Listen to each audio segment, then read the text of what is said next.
Jon Stewart is a former professional wrestler, and he did achieve championship status. And then he ran for political office at the federal level for the state of Illinois. And about 20 years ago, he became very interested in a controversial video concerning a captured alien that was under interrogation. And ever since that time, he has explored, investigated, and found corroborating data that this is probably one of the most important, if not the most important, UFO film on record. You're listening to Exopolitics Today with Dr. Michael Salla, your source for the uncensored truth regarding the human, extraterrestrial, global, and political agenda. Click the like button and subscribe to this channel. And now, here's Dr. Michael Salla. Well, welcome, Jon, to Exopolitics Today. Thank you so much for having me. I am a huge fan of yours, as I told you in our first email. I've watched many of your shows and episodes, and you are, if I can say, one of the wise men on the Hill in regards to our community. So I sincerely thank you for having me on.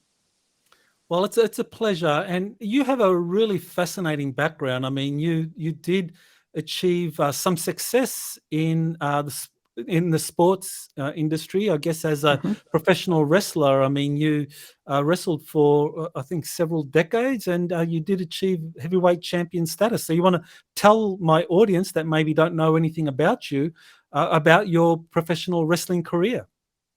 Yeah, very quickly, pro wrestling, like a lot of Midwestern and Eastern cities, was very popular, especially when I was growing up. And then it became kind of like a underground sport. But my father actually got wrestling tickets from my father was an automobile dealer. And so another dealer that was promoting wrestling and on commercials gave my father wrestling tickets. And I went to this smoky, dingy International Amphitheater, which was very famous in the 40s, 50s, and 60s in Chicago, and saw these Herculean cartoon characters in the 70s, one of them, Dick the Bruiser, wrestle. And I was just, I think, like a lot of people that maybe see a fighter jet or movies when they're growing up, or a fire truck, or you just suddenly realize, I think I need to do this for a living, or at least try this. And I was just obsessed with wrestling all through my football life.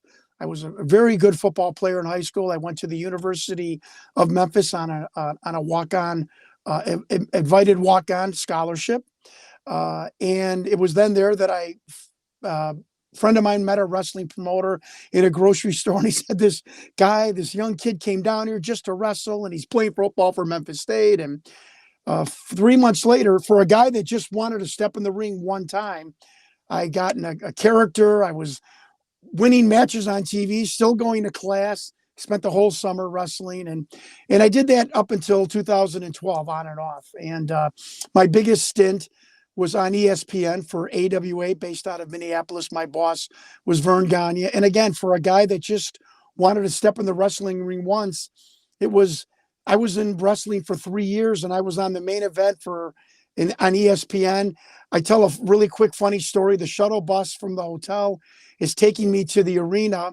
I've got a managerial psychology book in my gym bag because I have class on Monday, and this is Saturday afternoon. And the shuttle bus pulls me up to the arena, and there's the ESPN semi-production trucks in the back, and my name and Sergeant Slaughter's name are on the Jumbotron, going to wrestle each other for the ESPN main event. And so it was very surreal.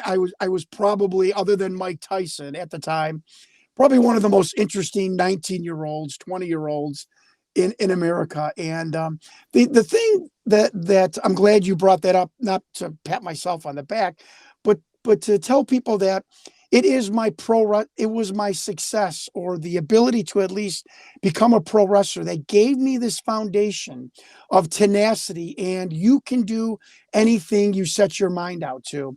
And I don't say that to be ham-handed. I don't say that to be Pollyanna or to get in good graces with your audience, but I have had always a tremendous amount of confidence because I did something 6 months out of high school that most people thought I couldn't do, or it would at least take me 5 or 10 years. And so I am very grateful for my time in professional sports. That it is that experience that I think propelled me to having success and proving what I think is the most definitive and most historical important document in human history. And that's I think I have to come clean on that. Yeah, I think it's very important just to kind of like give some background about you, about Yeah. why your research into this is so significant, and you also during your wrestling career, because obviously you achieved a certain degree of success, you also ran for political office for the state of Illinois for the U.S. Congress, Right. and you actually had Kellyanne Conway as your campaign manager. So you want to tell us about that? Yeah, growing up in the city of Chicago, you can't help but not be involved or being around politics. My family business, we always had a bunch of politicians, coming in and out of the business, just hanging around or greeting or whatever. And a lot of the politicians said to me, you're well spoken and you've got this wrestling background. You should try political office. So I ran for state rep in the downtown Gold Coast area of Chicago in '97. Coincidentally, when I first saw this alien video. And then in 1999, I moved to the North Shore when I got married to my wife. The North Shore area is where all the John Hughes high school movies were filmed, which is a pretty interesting fact. But that Congressman, John Porter, was resigning. And so I got a bunch of calls when we came back from our honeymoon that said, John, your congressman's resigning. You got to do this. This is a perfect opportunity. You don't have to run against an incumbent. If anything, it'll really get your name out there. And so I did that. But when I ran for state rep, it was such a hellacious mission, almost like trying to prove the biggest story on the planet when all of your witnesses are dead. I hired Kellyanne Conway, who had a polling company, and I was Kellyanne Conway's first political consulting client. So we always kind of tease each other about that. And that was a great experience. And I went to Washington and she just mapped out everything I would need to do to have any chance of winning. And her and I went to a taping of hers on Chris Matthews. I don't know if you remember his show. I think it was called Hardball. And I'm very, very proud to say that I was Kellyanne's first political client because she had the polling company beforehand. And never once surprised me the success that she has achieved. She is just a super smart lady, very determined. And I see a lot of me in her, and I think vice versa. We were two young people that were trying to go after the brass ring, and so I'm really tickled that I have that association with her and what she achieved. Right. So you're at this time, I mean, you're a pro wrestler. You've run several times for the state of Illinois, whether in state level elections or congressional elections. Right. And in 1997, this video came out about this alien being interrogated, a gray alien. And at some point you saw that video. So why did that video become a life-changing event for you? Dr. Sala, I think it was my lifestyle at the time that really grabbed me. I was living, and again, I'm not bragging, I'm just speaking facts here. I owned a condo in the Gold Coast of Chicago, the 36th floor. I had a boat on Lake Michigan. I was driving an 8-year-old black Porsche. I was a part-time wrestler on the weekends. I was in the high-paced business of the wholesale automobile industry, and running for state rep. And I was always interested in conspiracy, paranormal, you name it. And I hear the alien interview is coming out in May. So I'm sit down at my couch, Dr. Sala, and I'm I've got all my accoutrements ready to watch this pretty, interesting documentary. I'm thinking alien interview. I think that I'm going to see a closed circuit camera above on the ceiling of a weird looking humanoid or human sitting down with the general at the Pentagon for an interview for a job. This is how my brain was thinking. So when all of a sudden this very bizarre darkened room and this gray alien, for all intents and purposes, who was tan and didn't have almond eyes, and I noticed shadow figures in the background, and I'm saying to myself, this is a really bad hoax, because there's actors in here where all they do is show the silhouette. And then the medical crew come in when the creature starts to flag. You'll see them. Yes, you'll see them right there. They're dressed in short sleeve scrubs in their gray college T-shirt, are kind of sticking out of the scrubs. And I'm like, I'm a professional wrestler, folks. If there is someone who's an expert on hoaxing and conning the public, well, it's me. I've been a theatrical con man my whole wrestling career. I fooled people on if I was hurt, if I was mad, if I hated my opponent, my bio, everything. And I said to myself, as I was watching this in 97, God, if I produced this, I would have those medics or doctors in bio containment suits, the hazmat suits with the pressurized, valve on it. I said, this is really kind of hokey.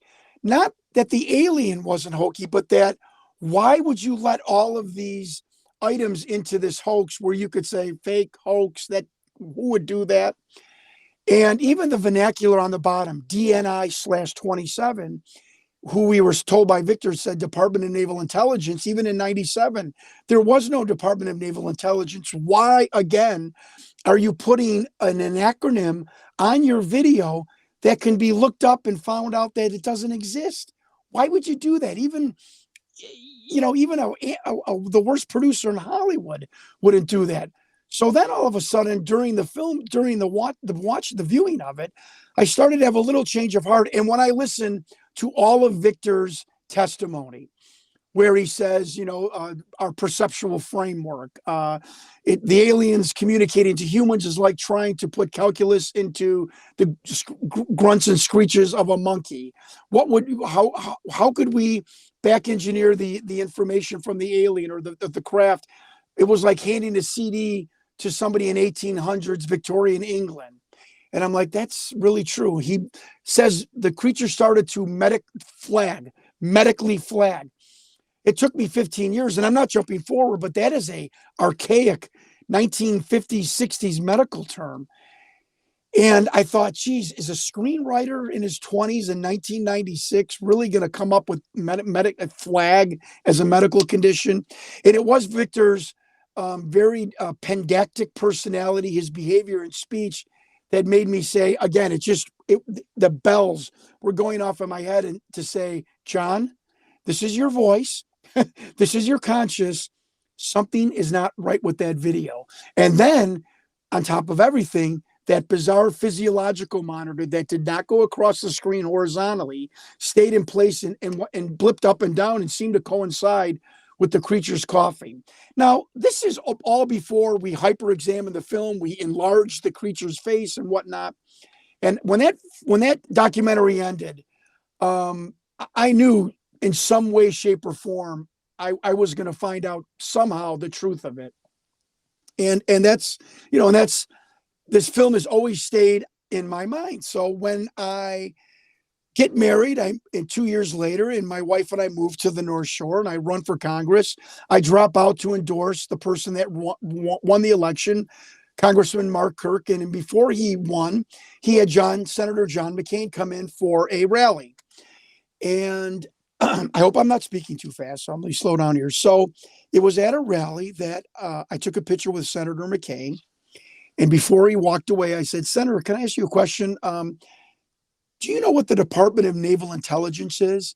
Dr. Sala, this jovial senator, snapped his neck and turned to me with this aggressive look and said, you don't need to know anything about that. And he walked away, and I'm like, wait a minute. Time out. Why did a U.S. senator just get pissed off, if I can use colorful language, pissed off at me about 3 letters on a fake hoax film? Why That did that is happen? interesting. Yeah, That is interesting. I just wanted to kind of like, bring up something about the DNI, or the Department of Naval Intelligence.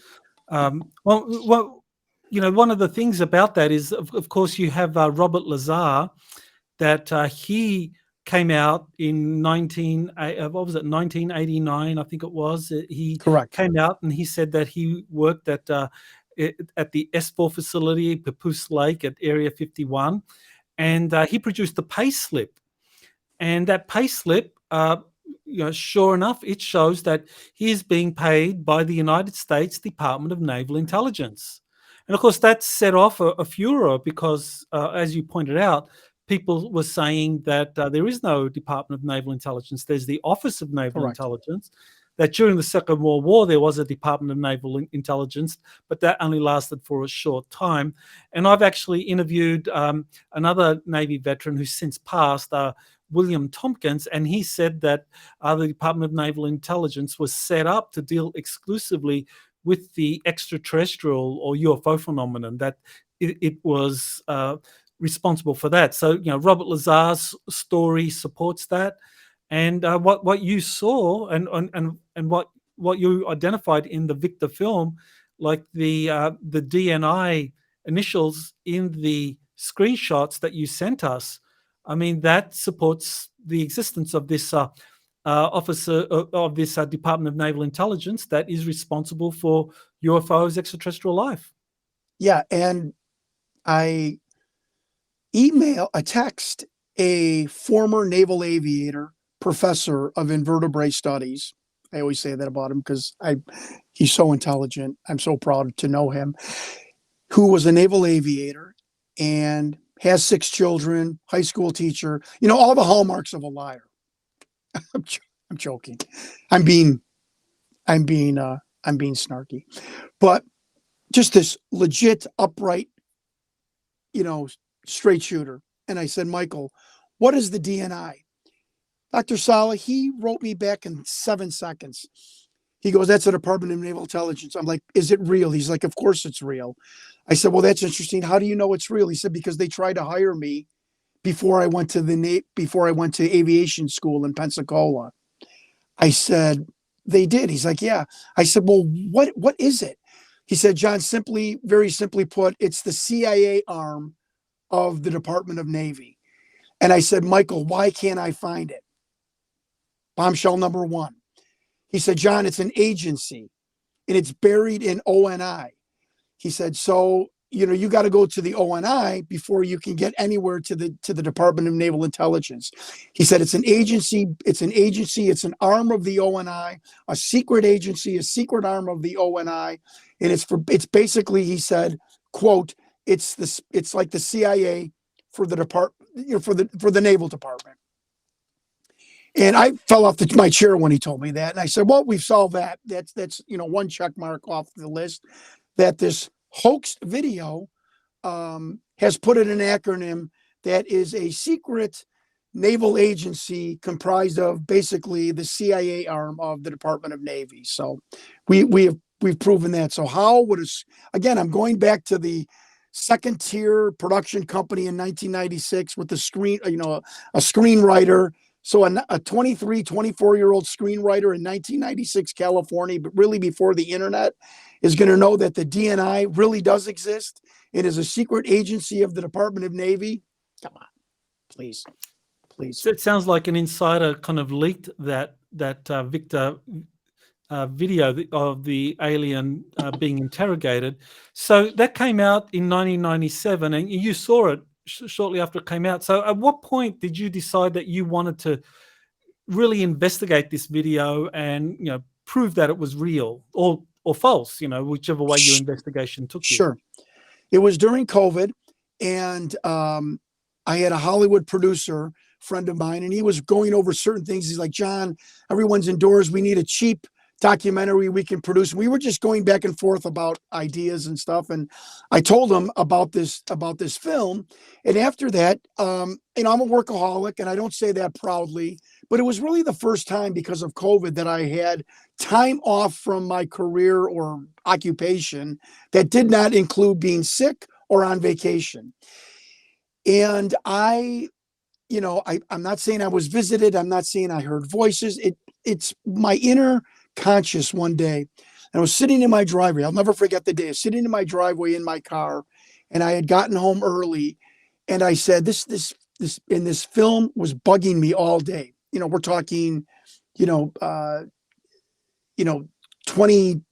years later. And so I said, well, I'm an expediter, Dr. Sala. I get right, I part the wake and get right to the problem. I said, look, if I can prove this monitor was produced or was a hoax, because it looks like just a pane of glass held up by two brackets, maybe I can just prove the whole video is a hoax, and I can go on with my life, and that's it. So I did a really foolish thing. I contacted 3 PhD graduate students who did the history of physiological monitors, and I'm joking, of course. And I showed them the video, and they said to me, and I've got the email because the government has deleted some of my emails, and I'll get to that. But I have the sent emails, and they said to me, in all our year of research in the history of physiological monitors, that monitor, we don't know what it is. We don't know what it does. We don't know that it has ever been produced. It's ever been manufactured. And we've never seen anything like that in production or in use today. And I went, okay. And I do wrap-ups, Dr. Sala. So I've got a naval aviator telling me the DNI is real. I've got a pissed off United States senator. And I've got 3 PhD students telling me, PhD candidates telling me that their entire history of physiological monitors, they don't know what that monitor is. So like this investigation, so I could quote to people like you and your audience with the confidence of I kept going to source after source after source. That wasn't good enough for me. So then I called Hewlett Packard and Space Labs, not to be confused with SpaceX. These were the 2 companies, Dr. Sala, in 1991, when we were told the video was made, who made physiological monitors. Space Labs made them actually for NASA. I literally asked for, do you have older people in your physiological engineering department I can speak to? Because I've got an old situation I can talk to. They were very accommodating. One emailed me, but I got to talk to Hewlett Packard. He was an old guy. You could see that he was probably sitting in the corner. No one talked to him. And I said, hi, and I explained it. I sent him the snapshot of the video. And he said to me, kid, I don't know what you're looking at. I don't know what that is. But I've been doing this for 40 years. I have never seen anything like that. I've never heard of anything like that being produced or designed. I don't know why you would want the physiological blip to stay put. And he said, and he goes, and this is real. I said, sir, this was allegedly from a government facility. He said, well, it looks like we're looking at a one of. And I said, well, what is a one of? He said, well, we any moment that you have a problem or a situation that you need to figure out or you need to solve, or you have gold in the ground, you need to figure out if it's there and how to dig it out, you would implement something like that. And he said, if you had something with an unusual heart or physiological makeup, you would probably need to make a one of, design and build a one of that could monitor a weird physiology of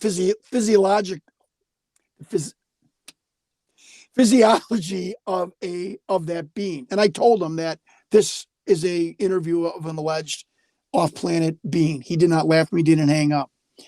So I said, would you make a monitor if an ET had a single ventricle heart and wasn't like a human heart? He said, well, you would have to, because our monitors probably couldn't monitor that type of heart. And I covered, Dr. Sala, I covered the phone. I went, is this happening? Does this is this guy for real? He just told me that, this has never been manufactured. It's not in, never, 40-year physiological monitor expert has never seen this, but he thinks it could be a one-off developed by the government.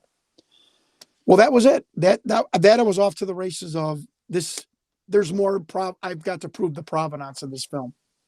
Right. So you saw things in the alien interrogation film that matched this kind of unique physiological equipment that is used for very special cases, possibly alien interrogations. So in the Victor video, it showed one of the slides showed a list of names, or is that something that you were able to? Well, I guess you were able to lift that out of the VHS tape. And no, yeah, can you tell us about this? You sent that to me, this list of names and redacted. So yeah, tell us about what that list represents. You scared me for a little bit because I hoped I sent you the redacted one. Okay, we're jumping forward a little bit, and I have no problem with that. So. I after the conversation with Space Labs, Dr. Sala, I said to myself, I have to figure some way out to find witnesses or experts or anybody that could tell me anything about S4 or S or anything else. And I did realize that about 75% of the people surrounding this were dead or elderly, and this was a matter of time. And so I went on the Jeff Rench show, which is the first time my read but not deleted emails were swiped off my phone. That's another story we can get into because I've asked Apple, AOL, Google. Nobody can tell me how this happened. And Apple did a deep dive audit on my phone. And after the Jeff Rench show, because I tried to metastasize, Dr. Sala, this investigation, put it out, give it the Oprah effect that maybe somebody would hear it and say, I got to help this guy. And about 3 weeks after that appearance, I started getting emails from a person who I call the chairman, and I'll explain that very simply. And he said, got your appearance on, listened to your appearance on Jeff Rench. You've got some things wrong, some things right. There was this testing program, but he would only send me an email a month, Dr. Sala, and I want to be very specific on that.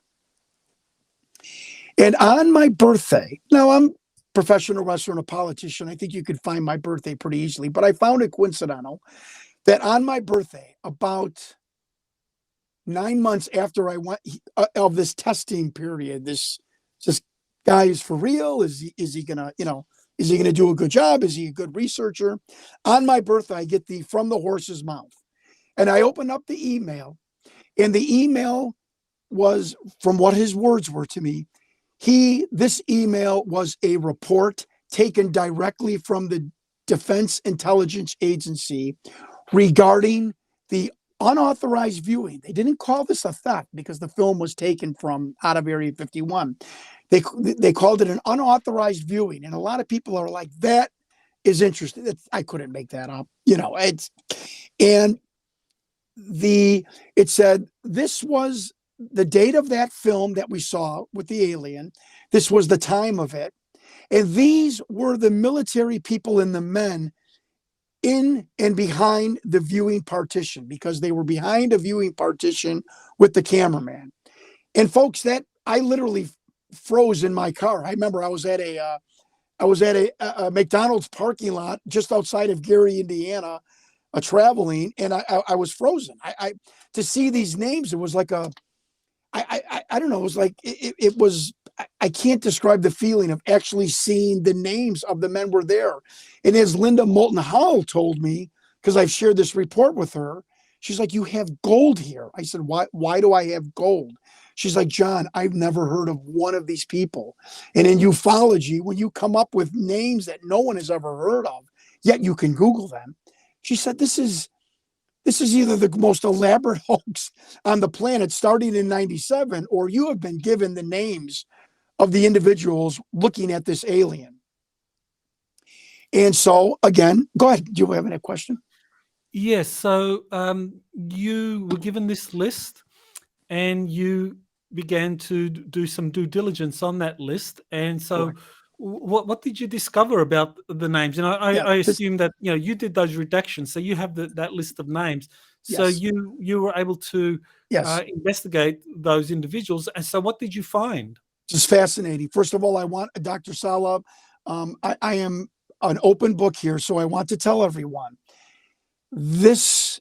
I call him the chairman. You'll find out why. He took the report from the DIA. He transferred it onto his email using different font. I was instructed to, if I was going to ever show it in my research with my research cohorts, that I would redact the names until we were ready to show it. And that I would then take his font, his email, put it into my email in my font. So I want to be clear, because I am an open book. I don't want any of the keyboard warriors to start going crazy. This is my print so this is the third generation, purposely using different font on every level. He's very cautious, and I respect him for that. So let's go down. So we have Colonel so-and-so of U.S. Army Intelligence. Dr. Sala, I Googled this man. He's got a very famous father from World War II, and no, it's not Patton, and no, it isn't MacArthur. But he's got a famous father from World War II. And I see that he was retired at the time of the filming. I'm like, well, this is it. Somebody's screwing with me. This is an elaborate hoax. This guy wasn't even there, or wasn't even in the Army or in military. But I go down to his bio. He was working at the time for TRW, which is an appendage of military intelligence, for everyone that doesn't know this. So I'm like, okay, that's not a hoax, maybe. So I go to the next person. Excuse me.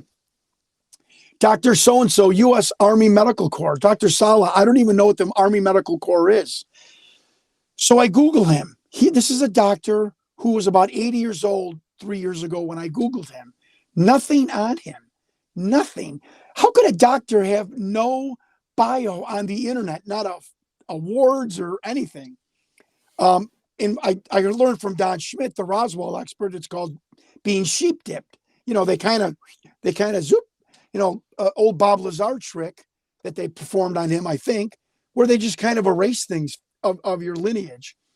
Dr. Sala, I found, go ahead. Yeah, I was going to just to kind of like give a date for this. So the alien interrogation, are we talking about an alien that survived a crash incident? Are we talking about the Roswell crash or some other incident? And so therefore the people on this list, they were present at that time. So are we talking 1940s, 50s? When did this alien get interrogated? Great question. Victor tells us that the alien came to the Papoose Lake facility in and around 1989. And this film was from April of 1991. That's a great question. So yes, this is not a being from Roswell or anything like that. And we believe, but I have no one telling me the information. We believe it was from the Kalahari crash in South Africa, but I cannot confirm that. That is pure speculation. Again, I'm trying to be an open book here. Dr. Sala, I find this doctor's widow, his second wife, and I'm going to give her a name of Kim. And I call her up and I said to Kim, hi, my name is Jon Stewart. I'm a documentary producer. I would like to talk to you about, and he's got a nickname, and I used his nickname. She said, sure. I said, Kim, I don't want you to hang up the phone. This is very uncomfortable. This is like telling a wife that her husband was a cross-dresser, and I don't even mean to be glib. I mean, can you imagine calling someone out of the blue who's 80 years old and telling them, oh, your husband was an alien doctor?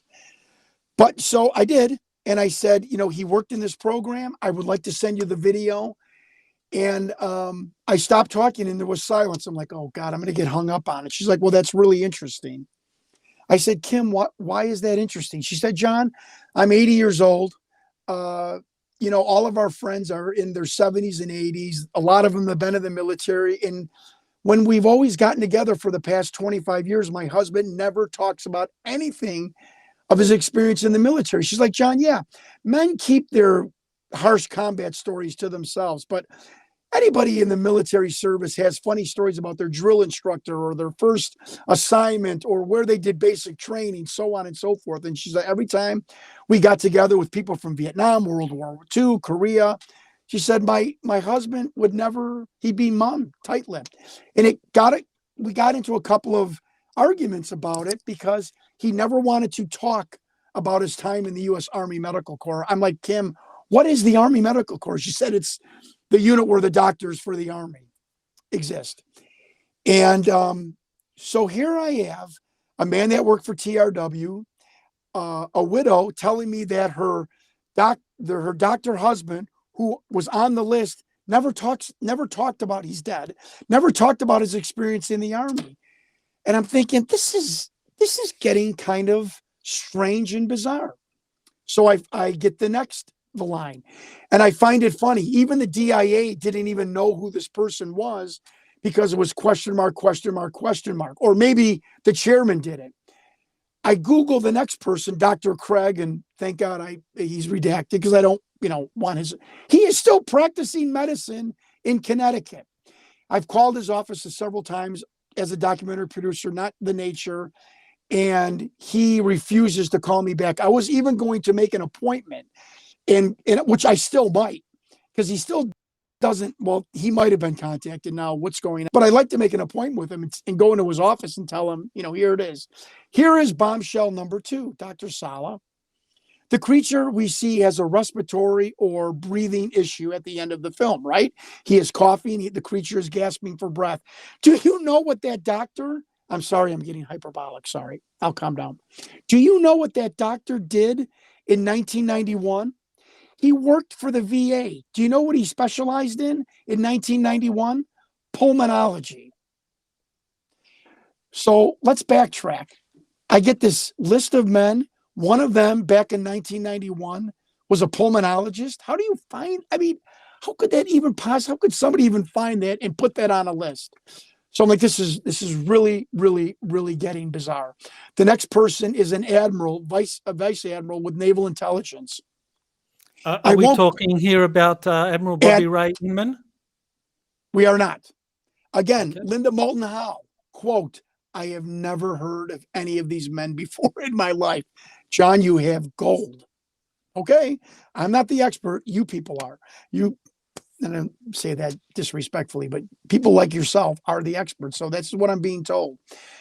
I'm not going to go into this admiral yet until we talk about the 27 on the bottom of the film.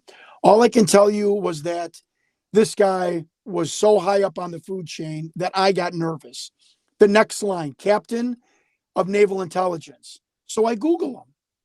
He retired a vice admiral. So I'm like, well, this is a hoax. They finally screwed up. They put down somebody who was a captain. He's really a vice admiral. One of my researchers goes, dummy, John, this is from 1991. Maybe he was a captain in 91 and 25 years later retired as a vice admiral. I'm like, oh my God, I have ADD, so I don't think straight sometimes. I'm like, I don't believe this. So I started to email him, Dr. Sala, without any pretense of I'm a documentary producer. I'm doing a film about the military. We were on such good relationship. He was like, call me by his nickname, a vice admiral. I was ready to go to Virginia to play golf with him. That's just how nice our email back and forth were. I want people to remember that. We exchanged about 3 to 4 emails. The last email. Another guess, a Vice Admiral Larry Marsh. No. Nope. So, and this guy's got a nickname who he asked me to call him by, which was very uncomfortable for me to do that. The last email I sent him was this report unredacted, along with the longer report that explains how it got out of Area 51. Dr. Sala, he ghosted me. Now, I want to be clear here to you and your listeners and viewers. It's 2022. When you ghost somebody electronically, text or email, to me, that speaks a million words, because that is basically, you or my father or me would have wrote that person back saying, are you crazy? You must be a lunatic. I don't know what this is. You're totally wrong. But I found out that military people don't like to dig the hole any deeper that they're in. And emailing me back that this was a hoax, this is fake, I've never been there, is digging, in what I've been told, himself into a deeper hole. So they say nothing. I also found out another reason why there was mums on this. So I was just blown away. I found out that, he was a captain in 1991 and he was with Naval Intelligence. The next two lines are the telepath. And it wasn't really telepathy that they were using. It was called thought projection, Dr. Sala, meaning like you didn't even have to think about it. It was just placed in your head. This is the description that was given to me. I don't want to give away these two people. I will say that they both had a vocation. They were the most prolific of the telepaths, meaning they could garner information instantaneously. And in revealing what they did and who they are right now will go take us into the Da Vinci Code movie. And I don't want to do that because let's not, I don't want to put a tinfoil hat on this stuff. And go ahead. Just on the telepath issue, I just wanted to comment. You probably have heard of Clifford Stone. He was involved in crash retrievals from 1969 to 1991. So he would have finished just around the time of this interrogation occurring, and he was trained to be a telepath. He would go in and he would have these telepathic communications with any of the aliens that had crashed. And as I recall, he performed 12 crash retrieval operations around the world, including the United States. And one of them could have been the Kalahari crash or the Kalahari incident. I recall him saying he went around the world, and one of those incidents could have been that Kalahari crash. So, I'm just wondering, he may not have been one of the telepaths there, but that function was something that he did fulfill in past incidents. Yeah, he is one of my regrets because it was Robert Dean, Clifford Stone, and we will find out Wendell Stevens, who have so much to play a part of this, and they all died before I could contact them, before I could realize that they were more part of it than just like Robert Dean being in the documentary in 1997. I don't know where to go. So here I am. I've researched every name on the list. Thank you for bringing it back up. So here's bombshell number 3, I think we're at. I said to myself, Dr. Sala, there's one part of Victor's testimony which doesn't make sense. You are weighed in the nude when you arrive S4. You are weighed in the nude when you leave S4 or S2. I don't know how you could get out a CD-ROM or even a thumb drive if you're weighed in the nude. Sorry. And it never made sense to me.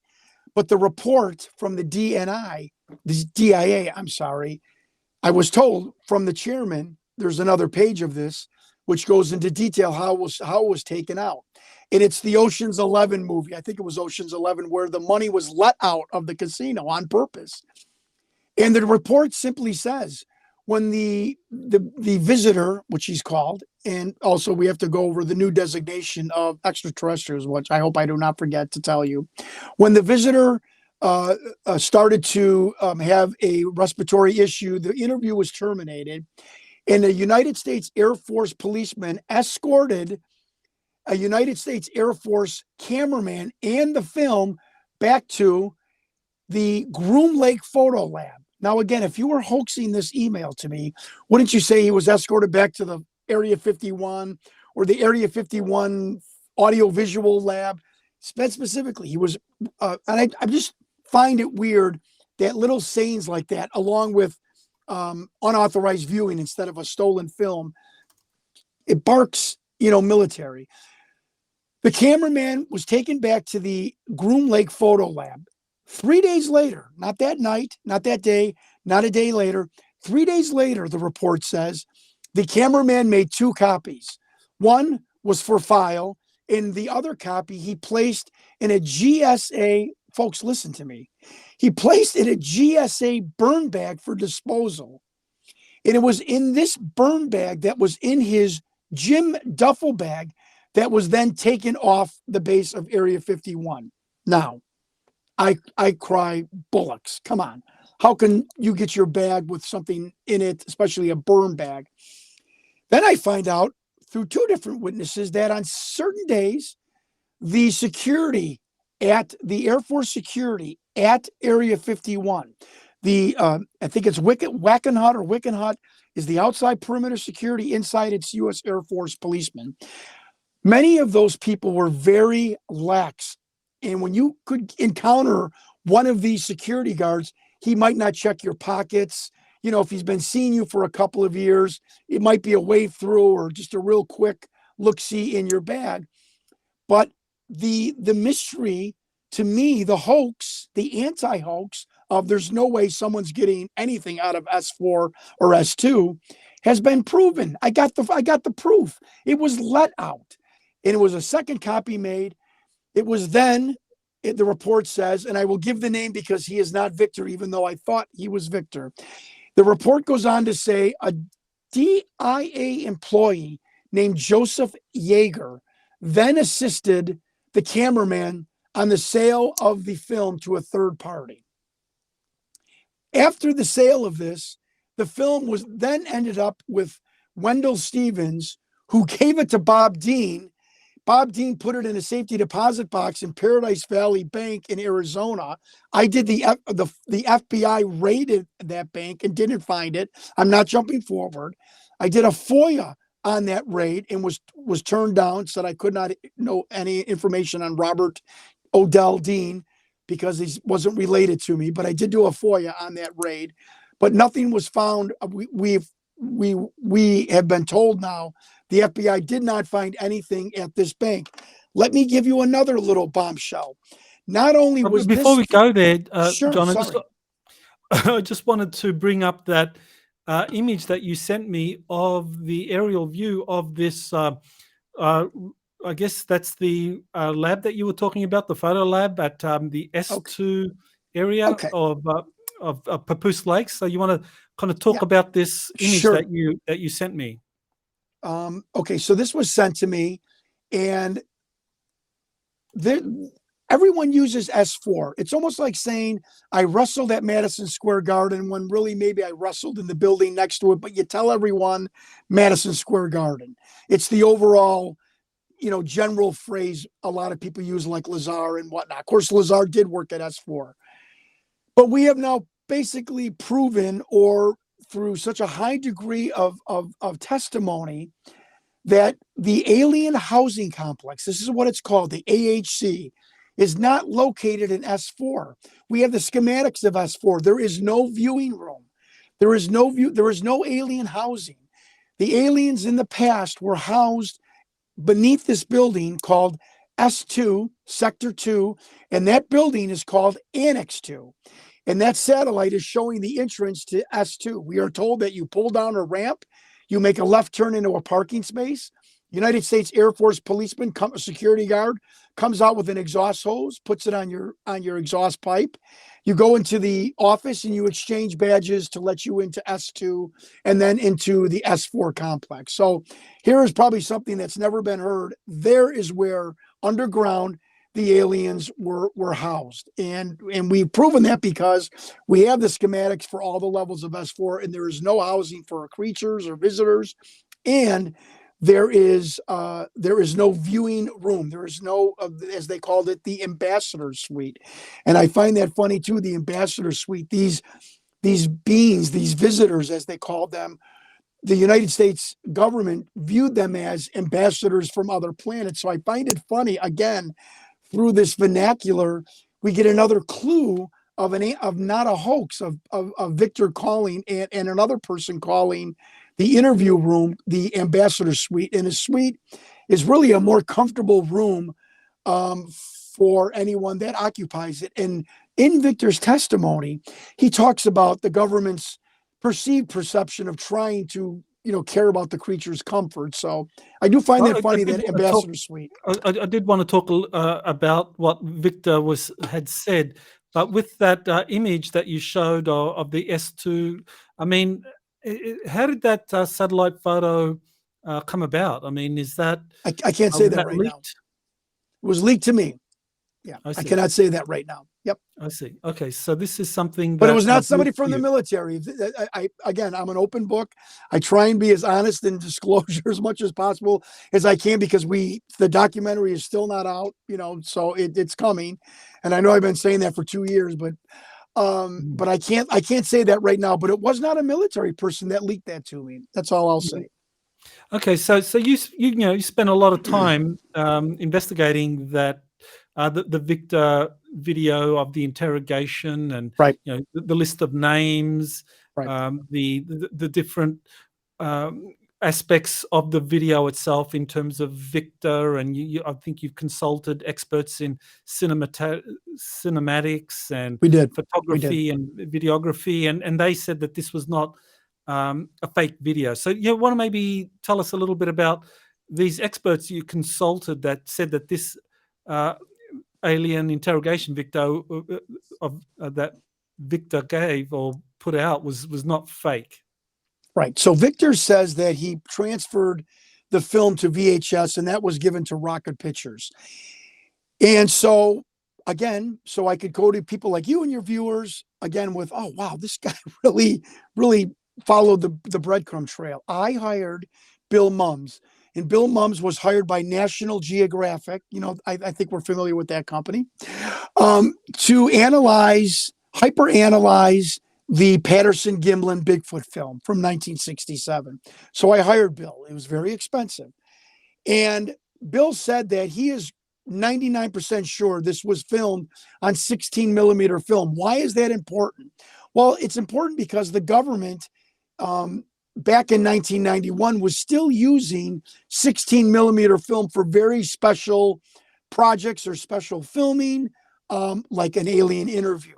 And they were transferring to videotape in the coming years. But we have proven without a doubt that the government used 16 millimeter film. Some said this was shot on VHS. Not that that would totally prove it's a hoax. It would start to lend evidence that maybe it's not what we think. So he agrees that it's 16 millimeter film. He said one more thing about the film, because he didn't want to get himself too deep, in before he can, because he wants to recreate the animatronic doll, or try to recreate an animatronic doll that looks and moves like this alien. He said, John, there's one head scratcher on this film. Every foam, latex, animatronic puppet that has ever been created has folds, a crease under the armpits, because after they come out of the mold and it's hung up or whatever, it's then laid down at 3/4 of being dried for 3/4, and the arms start to sag down, and that always causes a crease. And he sends me like 20 examples of that. He said, Bill Mums, National Geographic expert, your alien creature does not have those creases under its armpits, and I can't figure out how anyone would create that where it did not have any creases under the armpit, because it has not been done yet. So here's another expert talking about the film with I've never seen this. I've never seen this before. This has not been able, no one can do this yet. I send him the close-up of the mouth. And this is the most shocking part. We are told that this type of gray, which is called a haploid, human beings are diploid. Dr. Saleh, if I'm saying that wrong, step in, which means we have both sex chromosomes in our DNA. This is a haploid. They have one sex chromosome. And I am not a DNA scientist, but we are told that they have no lips, just a slit. When you magnify this face close up, it does this instantaneously. Look at that. Okay, you're looking at it right now. You don't see any lips. That opening and closing, folks, happens instantaneously. This is 1991. There is no one even from Disney. Now think about the Pirates of the Caribbean ride with the bad animatronics. This is 1991, without any break in the camera, that this alien creature opens and closes its mouth instantaneously. And Bill Mums says, there are servos that can open a mouth, but it does it so fast. And you don't see the servo spring or metal parts underneath the skin of the mouth. There's like, look at that. You don't see any ridge around the mouth. And it opens and closes that mouth instantaneously. We didn't see this in 1997. I mean, we saw it, but it wasn't close up. And when we hyper magnified this footage, Dr. Sala, I fell off my chair. I'm like, there is no way that animatronic people could do that quick in 1991 without any indentation showing around the mouth. And we also see the skin around the ocular socket of the eyes move, and the eyes actually change shape. It goes from round, and then in one segment of the film, the bottom of the eye the skin is more like a straight line. It's totally bizarre. Yes, there is some film, fragmenting because of the pixels, but you can see the eye here. There you go, right there. The eye to the left, folks. Look at how straight the bottom of the eye is.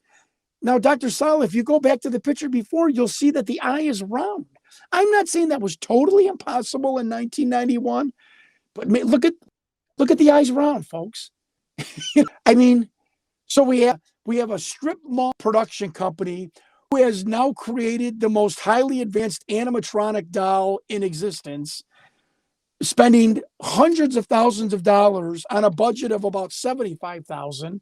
That includes Victor's pay, to make a puppet, an animatronic puppet that the National Geographic expert is doing the head scratch going, I don't know how they did this. And then people say, well, it doesn't show the chest. In certain points of the film, the torchlight of the doctor shines on the chest. You see the creature's tannish, bone-colored chest, the crease, the arm, and the no crease, which is how Bill Mums got to see that, because he saw the illumination of the thorax and the arms. It just goes bizarre to more bizarre as we examine each facet of this film. And we're still not getting to the bombshell, which I hope we can get to. Right. Well, I mean, you've done clearly extensive research on this video, and everything that you've talked about and you've researched seems to support that this is a very credible, that this was genuine. So this is, if it is genuine, I mean, this answers the question. Well, where's the evidence that aliens are visiting us? And here you have a video that was released in 97 showing exactly that, and everything you've done seems to support that. So, well, I guess the question here is, well, if this interrogation happened in 91 and the film of that interrogation is leaked in 97, by people within the Department of Naval Intelligence, I guess the conclusion is that there are senior people in the Department of Naval Intelligence that want disclosure to happen. I mean, would you kind of elaborate on that? Yeah, well, we don't believe it was leaked by the Department of Naval Intelligence. We believe it was leaked. There was, and Bob Lazar alludes to this, there was a draconian atmosphere in S4 that pissed a lot of people off. And from a Navy SEAL security guard sentry who was down at S4 to Bob who describes draconian treatment of scientists and military personnel, to a person's debit card not working, to Victor's being disgruntled, along with Joseph Yeager, we have found out that there was a small cabal of employees at S4 and S2 that conspired to get this video out. And it was Victor waiting 5 years to release this video that helped him put distance between himself and this video, which I thought was very smart. And I would appear that Victor was retired from the government at this point when he brought the video to Rocket Pictures. And we were told the reason why the government literally has never said a word about it is because this film has been determined blacklisted by the government. I don't even know what that means, but I do know what people have been told in the Pentagon, which means you are not to talk about it, you are not to acknowledge it, You are not to mention it. You are not to make any comments about it to anyone. This doesn't exist. Now, I have an employee with an alphabet soup intelligence agency telling me that that is exactly what this film is. And think about it, Dr. Saleh. If the government prosecuted Victor, okay, because they did find him out in 2008, and Obama declined to prosecute him. If they prosecuted him, why are you prosecuting someone for putting onto the open market a fake hoaxed alien? You would only prosecute him if that film was real. So there's a very interesting legal little sidebar in a very interesting situation why the government really totally had their hands tied. This is why they could not even acknowledge anything about this film. And I wanted to say one thing. I did get an informer. I wouldn't say he was a leaker. We tried to get him on camera. He works for an alphabet soup intelligence agency.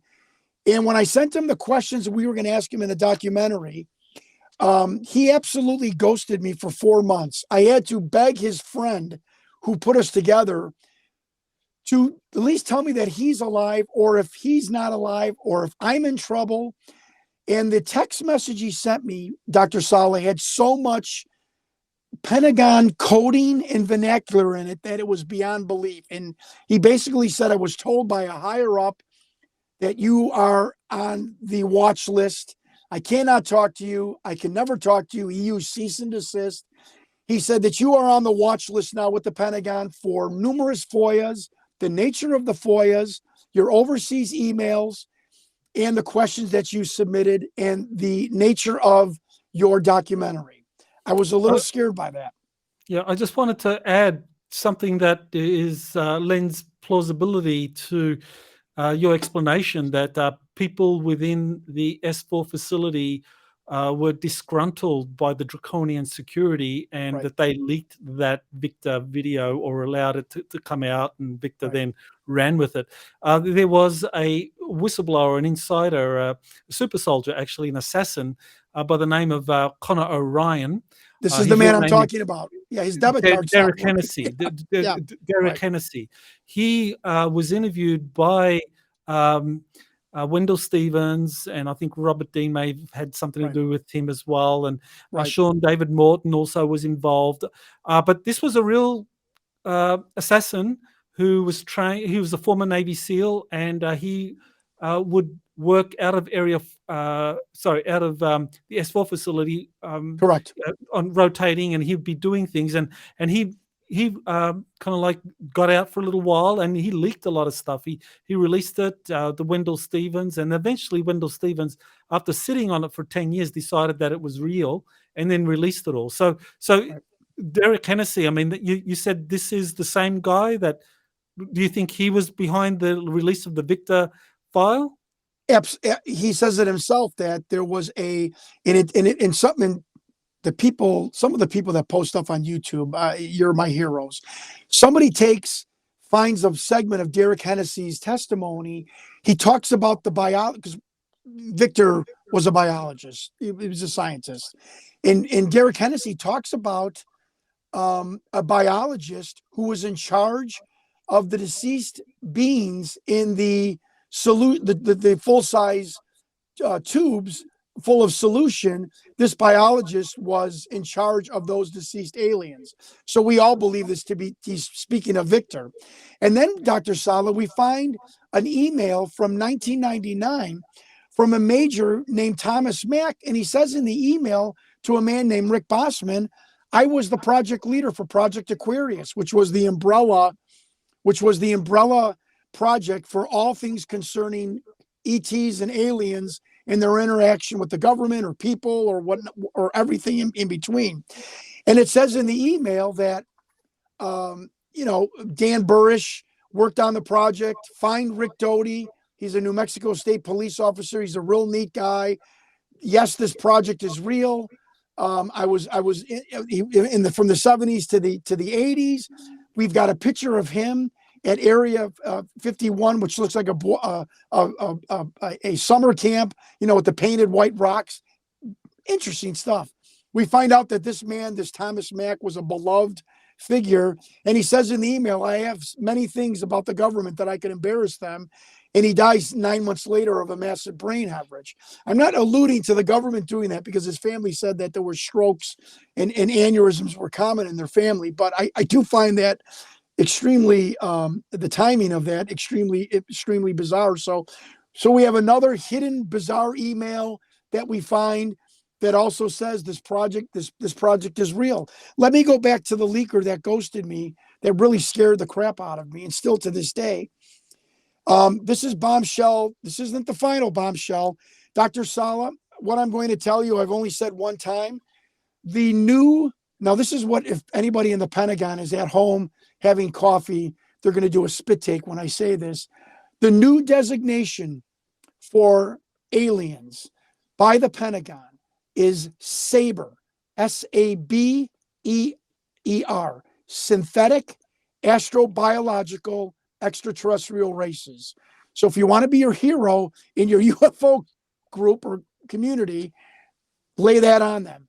This is the ultra top secret name that has now been given to the race of the Greys that we've all heard are some kind of synthetic biological android, mechanism with real skin and as Victor said, appears to be biologically, in nature. So that is the new designation that I think is one of the biggest bombshells in the UFO community. Not only have I proven this video right, but I am now telling people the new designation by the Pentagon, or not even the Pentagon, because that's even another story. We have heard that 75% of the Pentagon doesn't even know about these programs, and they're frustrated. And there's this bloodless civil war going on where many Pentagon officials want this information released. And so there is the new designation, SABER, synthetic astrobiological extraterrestrial races. This is what I got from the leaker, or from the employee. I won't even call him a leaker because he was authorized to at least speak with me, but could not appear on camera. And I wanted to, before we go, Dr. Sala, the last absolute bombshell, which goes in coordinates with the admiral that was in that report. We never still understand what 27 is. Victor tells us that it is a gerrymandered cataloging system. And I said bullshit as soon as I heard that. So I'm watching a documentary where Ronald Reagan is briefed about extraterrestrials in 1980. And on the top of every page, folks, listen to me very closely here. This is the bombshell. On top of every briefing page for Ronald Reagan in 1980 about extraterrestrials was the number 27. So I stopped and I looked at my wife. We were laying in bed because I was watching the documentary. My wife, who, by the way, if anyone ever meets me or my wife, will you pat her on the back? Because to deal with me in this whole investigation, she has been a saint, and I always want to publicly thank her and compliment her. But I said, Joanne, the 27 is on the bottom of the alien interview. So I called up my military source that always helped me on vernacular and coding and paperwork and FOIA. I said, what is 27? And he said, well, that's Yankee White. And I'm like, okay, what's Yankee White? He said, John, Yankee White is another umbrella security term for anyone who has contact or briefs the president of the United States. Now I'm like, he goes, if you see 27 and you don't talk to the president personally, you are not to view, look at, touch that material. I go back in the admiral's name, who's on that list, and I don't want to expose anything right now, but let's just say I have proof that he was a briefing liaison in the Oval Office for the first George Bush, George Herbert Bush. So we George want Bush to kind of back up there. So you're saying that this list of names that this DIA source leaked to you, that admiral whose name you know actually was involved in the briefings during the reason for Bush administration. Yes, sir. The reason, ladies and gentlemen, you see 27 on that screen is because that admiral was in the Oval Office as a briefing military liaison, intelligence liaison to someone else who I will not say. And yes, had direct communication with the president of the United States. And that is why the number 27 is on that film. And I don't even know if Victor realized what that was also. And that is when I truly, thought to myself that, I have stopped the investigation, Dr. Sala, because I can't find anyone to debunk it. I can't find one person that says, well, let me tell you something about it, or let me burst your bubble. I can't find anything else to play the devil's advocate. No one of any credibility. And that's another thing. 30 years this has been out. No one in Hollywood who ever at a party trying to impress some girl at an awards party ever bragged that they made that animatronic doll, which is the most advanced puppet ever devised in 1991. No one's ever bragged about it. No one ever said that they did the craft catering, they did accounting, they were part of the monitor, hoaxing that. No one of credibility has ever come forward with any proof to say I did that production.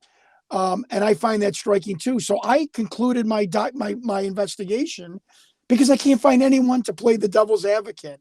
And I think that I've covered every bit of other than having this alien in formaldehyde in my garage.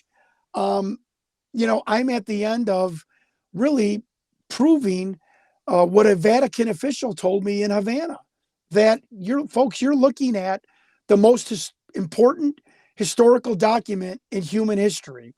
And if somebody can produce a VHS tape of the crucifixion or a Polaroid of Moses parting the Red Sea, you are looking at the most important historical document in human history.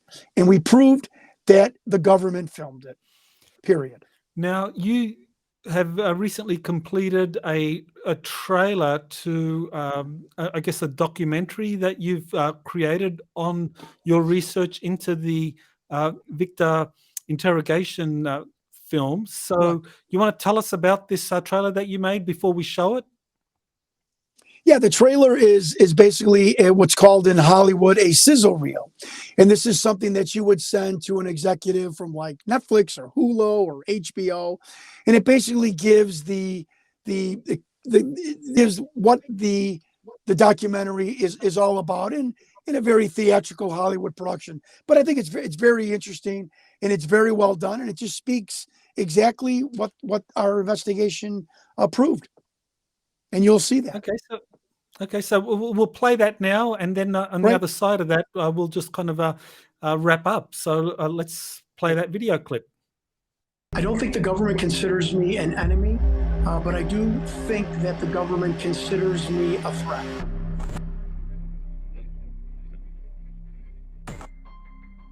Dramatic new details about the unidentified object shot down over the U.S. and Canada. They could identify no propulsion system. The object interfered with the plane's sensors. U.S. officials described it as an octagonal structure. I gave the order to take down these three objects. Have you ruled out aliens or extraterrestrials? There is no indication of aliens or extraterrestrial activity.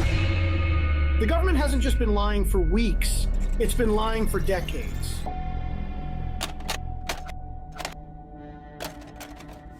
In 1996, a man we know as Victor came with this very bizarre VHS tape.